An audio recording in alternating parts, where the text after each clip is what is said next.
മത്തായി എഴുതിയ സുവിശേഷം 11-ാം അധ്യായത്തിലെ 1 മുതൽ 30 വരെയുള്ള വാക്യങ്ങൾ.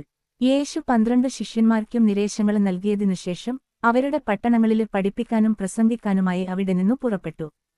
യോഹന്നാന് കാരാഗൃഹത്തിൽ വെച്ച് ക്രിസ്തുവിന്റെ പ്രവർത്തനങ്ങളെക്കുറിച്ചു കേട്ട് ശിഷ്യന്മാരെ അയച്ച് അവനോട് ചോദിച്ചു, വരാനിരിക്കുന്നവന് നീ തന്നെയോ, അതോ ഞങ്ങള് മറ്റൊരുവനെ പ്രതീക്ഷിക്കണമോ? യേശു പറഞ്ഞു, നിങ്ങള് കേൾക്കുന്നതും കാണുന്നതും പോയി യോഹന്നാനെ അറിയിക്കുക.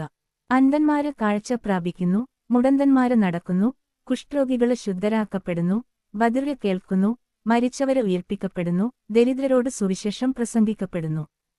എന്നില് ഇടർച്ച തോന്നാത്തവന് ഭാഗ്യവാന്. അവര് പോയതിനുശേഷം യേശു ജനക്കൂട്ടത്തോട് യോഹന്നാനെക്കുറിച്ച് സംസാരിക്കാന് തുടങ്ങി. എന്തു കാണാനാണ് നിങ്ങള് മരുഭൂമിയിലേക്കു പോയത്? കാറ്റത്തുലയുന്ന ഞാമണയോ? അല്ലെങ്കില് വേറെ എന്തു കാണാനാണ് നിങ്ങള് പോയത്?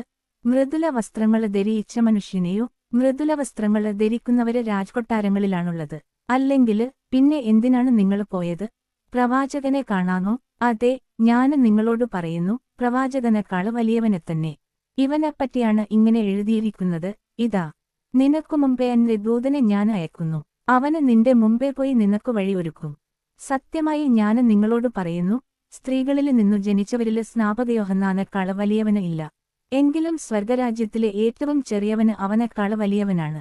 സ്നാപക യോഹന്നാന്റെ നാളുകള് മുതല് ഇന്നുവരെ സ്വർഗരാജ്യം ബലപ്രയോഗത്തിനു വിഷയമായിരിക്കുന്നു. ബലവാന്മാര് അതു പിടിച്ചടക്കുന്നു. യോഹന്നാൻ വരെ സകല പ്രവാചകന്മാരും നിയമവും പ്രവചനം നടത്തി.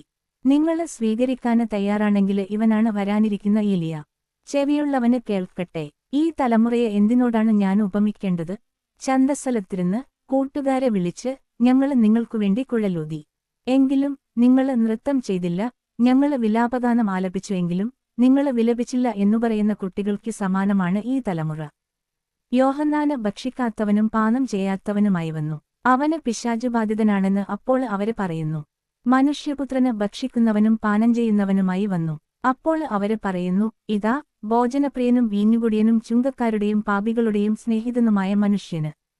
എങ്കിലും ജ്ഞാനം അതിന്റെ പ്രവൃത്തികളാല് നീതീകരിക്കപ്പെട്ടിരിക്കുന്നു. യേശു താന് ഏറ്റവും കൂടുതല് അദ്ഭുതങ്ങള് പ്രവർത്തിയിച്ച നഗരങ്ങള് മാനസാന്തരപ്പെടാത്തതിനാല് അവയെ ശാസിക്കാന് തുടങ്ങി. കൊറാസീന്, നിനക്കു ദുരിതം. ബേത്സദ്ദ, നിനക്കു ദുരിതം. നിന്നില് നടന്ന അദ്ഭുതങ്ങള് ടൈറിലും സീദോനിലും നടന്നിരുന്നെങ്കില് അവ എത്ര പണ്ടേ ചാക്കുടുത്തു ചാരം പൂശി അനുദപിക്കുമായിരുന്നു. വിധിദിനത്തില് ടൈറിനും സീദോനും നിങ്ങളെക്കാള് ആശ്വാസമുണ്ടാകുമെന്ന് ഞാന് നിങ്ങളോട് പറയുന്നു. കഫർനാമേ, നീ സ്വർഗം വരെ ഉയർത്തപ്പെട്ടുവെന്നോ?